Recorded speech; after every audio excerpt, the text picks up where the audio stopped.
Tech Talk with Trevor Galbraith, a video podcast that features industry leaders and experts from the electronics manufacturing community. Recorded at major events around the world and from the studios of Global SMT TV. Now here is your host, Trevor Galbraith.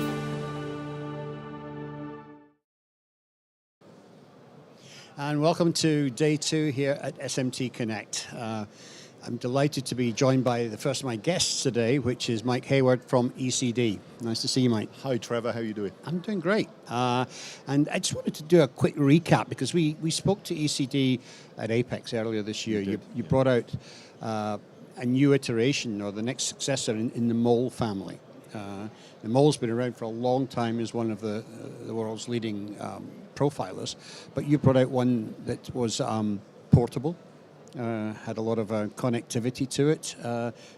Give us a quick refresh on the Well, the EV6 is the product that we launched at Apex back in January, February, and as you say, it's the latest iteration of the Mole. Right. The latest in a long line running from 1985 onwards. Right. And the EV6 is the latest 6-channel profiler that we brought to the market, and it's the first profiler of its type with the LCD screen. Okay. So touch screen. Interesting.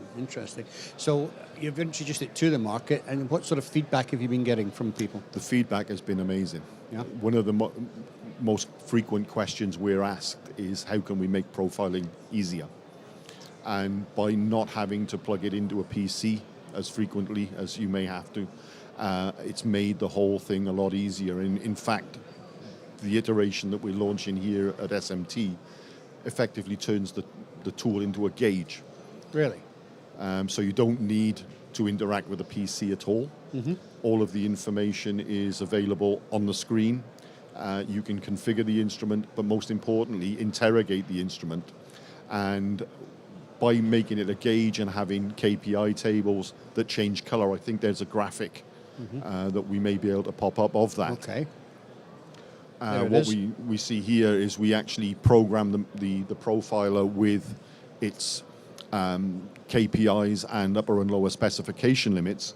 And as you can see on the screen there, if everything falls within the tolerances that we program, the writing appears in black. Right. And quite simply, if it infringes on the parameters, if it's too high or too fast, it goes red. Yeah. And if it's too slow, too cool, it goes blue. So now when you interrogate or look at the screen, all you're looking for is color recognition. Right, so it's a sort of traffic light system, but it's red, white, and blue. Exactly. Yeah, yeah. But we've slightly changed it to red, white, and yeah. Right, but I mean, this is it. I mean, there's a lot of science and a lot of technology goes behind these profilers. Absolutely. Believe me. But it's you've got to bring it to a way that it's simple for the operator. Yes. To understand and to use. Profiling is a necessary evil. And it's looked upon it in that way by a number of our customers, and it's not done as frequently as it should be because it's perceived as being a difficult process or a difficult operation. Right. By making it now a color recognition gauge without having to use PCs, everything is there in the palm of your hand. Yeah. We believe we've gone as far as we can currently, right, with actually making it as simple as we possibly can. Right.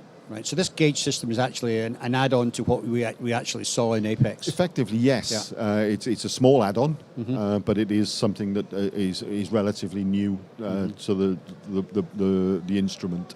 Excellent. It's a firmware upgrade, so anybody that has the original ones from February, March, it can be backwards compatible. It's simply a firmware upgrade, which is done via the software package, and as and when we bring out any new features, again, it will be a firmware upgrade, which is just sent into the instrument via the PC. Right. Excellent. Well, as I say, I was extremely impressed with it at Apex, and you've only just made it better. So thank you very much.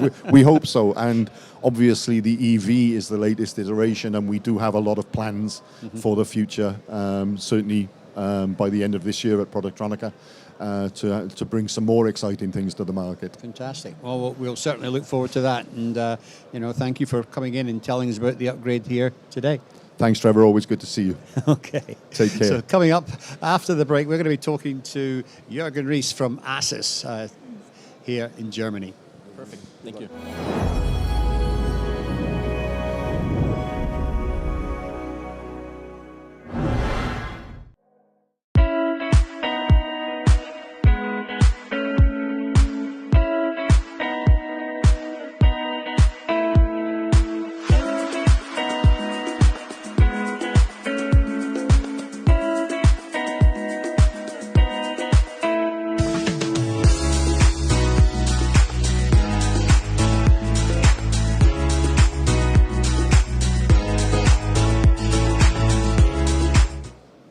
And welcome back. Delighted to be joined by Jürgen Ries, who's the CEO of ASUS Corporation, or ASUS GmbH, I guess it's called. ASUS GmbH, Yeah, nice to see you again, Trevor. Okay, so since we last spoke, I mean, business for your company has exploded, literally. Tell us a little bit about where that business is coming from and what has been affecting it. Well, we are operating in 3 different areas, So one is the electronic sector we are in. The exhibition we are in is the electronic industry. The other one is the energy sector and the life science industry. Mm-hmm. So in the electronic industry, there are things like the autonomous driving. So we are quite heavily invested in final assembly solutions for camera assembly and such kind of technologies. Yeah. There's demand very, very strong. Also foreseeable future, very strong. Mm-hmm. In the energy sector, it's solar industry, fuel cell industry, very strong demand.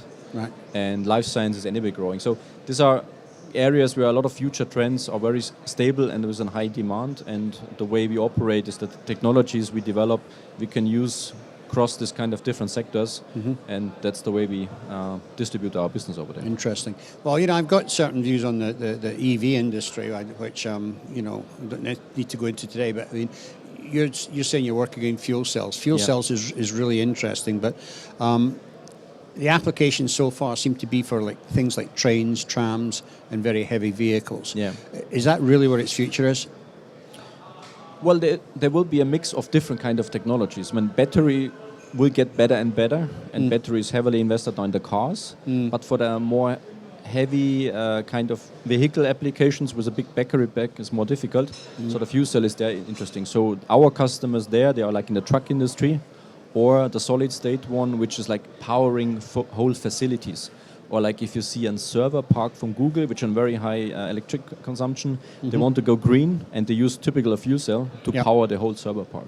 Yeah. So there's the demand very strong there, and it's growing exponentially. Yeah. So it has certain applications that it really fits in well. Yeah. That's interesting. So what's happening in the biosciences field? Well, there's as well. The things get more smart in this area, like smart pads and all this kind of technologies, and there's also huge quantities behind. So what we do, we call this the medical electronics. So we serve this kind of areas where the customer has an electronic life science application, but it's built within some electronics. Mm-hmm. And we have meanwhile acquired the technologies and also the process behind, because GMP standards, all these medical standards we have to fulfill. And over the last years, we built a lot of knowledge there, and meanwhile, it's for us a huge contributor of our overall business. Mm-hmm, mm-hmm. Now, there's huge expansion and opportunities there. We had one presentation at our conference on Monday called Lab on Chip, and this was a lady who'd come from the microelectronics field, but she was at the University of Bath, and they developed basically a lab on a chip which comprised microelectronics and fluidics. Yeah. And it was trying to control the control of the fluid, but around the electronics. And it was a fascinating... but the things is coming, Yeah. So we have customers producing small laboratories, like fluid measurement, which then... Now, in a doctor, you take a fluid from a body and have to send a laboratory, but they do it on the spot. On the spot, yeah. And demand, this is you can do everywhere. So this is really interesting. Yeah, I've often wondered. We've had smell sensors around for years now. Why you don't just walk into the doctor's surgery and they ask you to open your mouth and you breathe into it? But I suppose all these things are going to come for the future. So looking at the other areas of ASUS, the other area that you're you're heavily involved in is the materials management side. Yeah. How has been the uptake in that? Because I mean, it's the single biggest potential saving for companies, electronics manufacturers. Absolutely. Yeah. I mean, years ago we acquired the company Totec, part of the ASUS group, now purely on to let's say complete our portfolio in terms of material logistics, and we just opened the new facility of Totec because growth is so strong that we just had to move in a bigger facility, and just last month actually we opened this one. So for us, it's one of the most critical things to have in our solutions portfolio, because the customer expect now less and less operators. It's all difficult to get people. So how can we manage everything around? Storage itself was an issue now because of the supply chain, and we have almost no project anymore where we don't even like technology sector like fuel cell.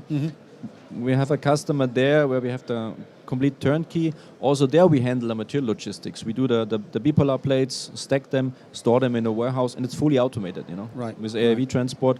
So because they told us very clearly we don't get people there, so offer away. Interesting. That's the way it comes to us actually. Lots of opportunities out there, and part of your growth has been through acquisition, and as you mentioned there, is that something that you see that you'll be continuing to do going forward?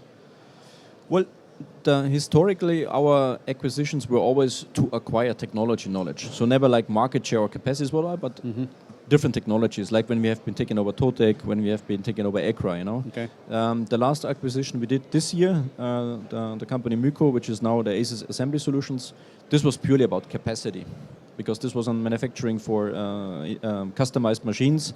So we didn't take over customers there or their portfolio. They just purely manufacture for us.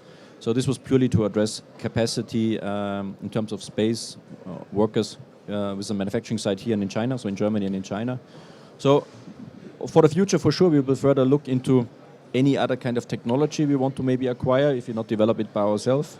And as well, for sure, we always monitor on the situation where we are growing and what kind of capacity needs we have. But currently, we are very happy to have Myco now on board as ASUS Assembly Solutions, ASL as we call them.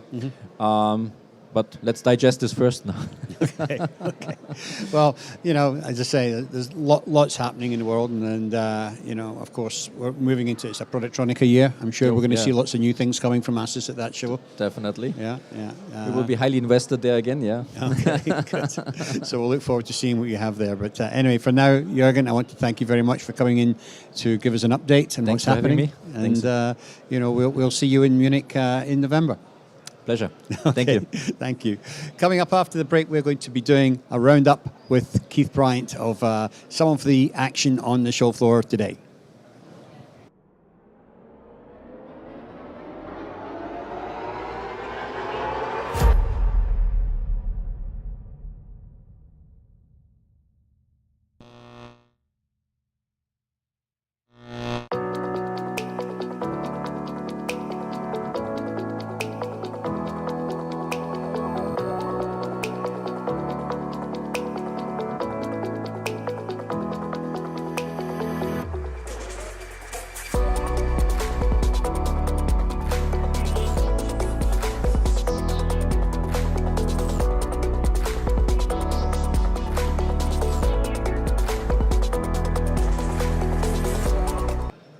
And welcome back to my favourite part of the show. I'm joined again by Keith Bryant, of course, to have a roundup on today's activity at SMT Connect. So, Keith, give us your takeaways from today.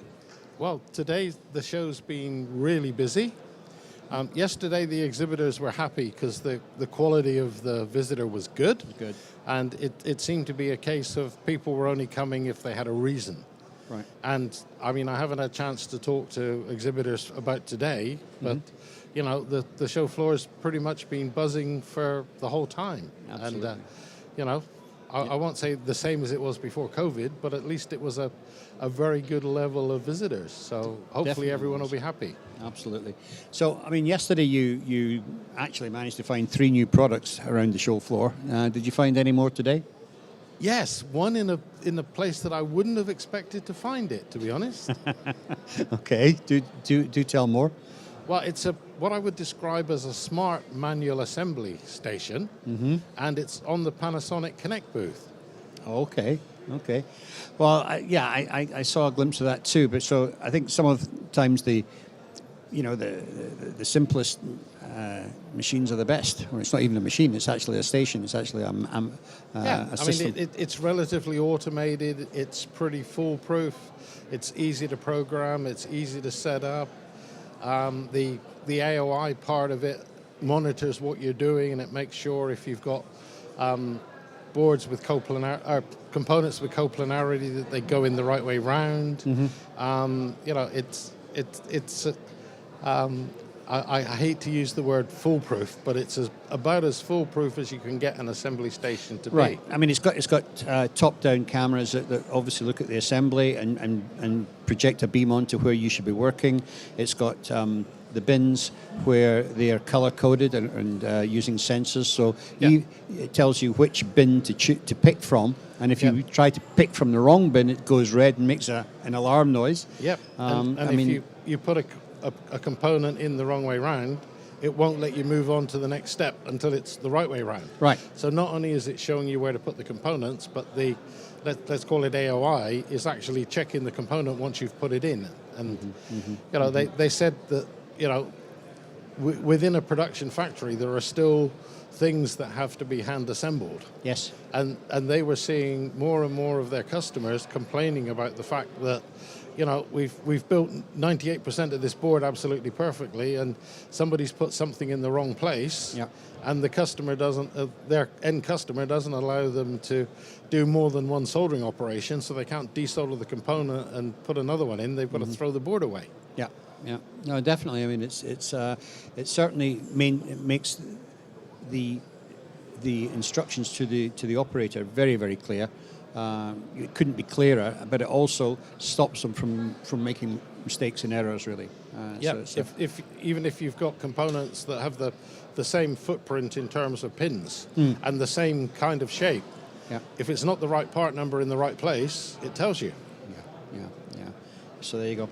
Simplest ideas are the best. Yeah, and as I say, I was surprised to see it front and center in the Panasonic stand with all the other exciting stuff that they've got, and they have a big stand as well. But the guy said, this was really built at the request of their customers. So, I guess that's the way to go. Great. Okay, well, tomorrow is the last day of the show. I think you're going home tonight, aren't you? Or tomorrow early morning? Yeah, I'm escaping. So. Yeah, you're escaping. So I want to obviously thank you for all the contributions you made this week, both to the panel and for the Tech Talk. And, safe travels, and we'll see you at the next show. Yep, thank you very much. It's been fun. Okay, thank you. So that's it. That wraps up day 2 here at Nuremberg. And, Keith is threatening to drop his microphone.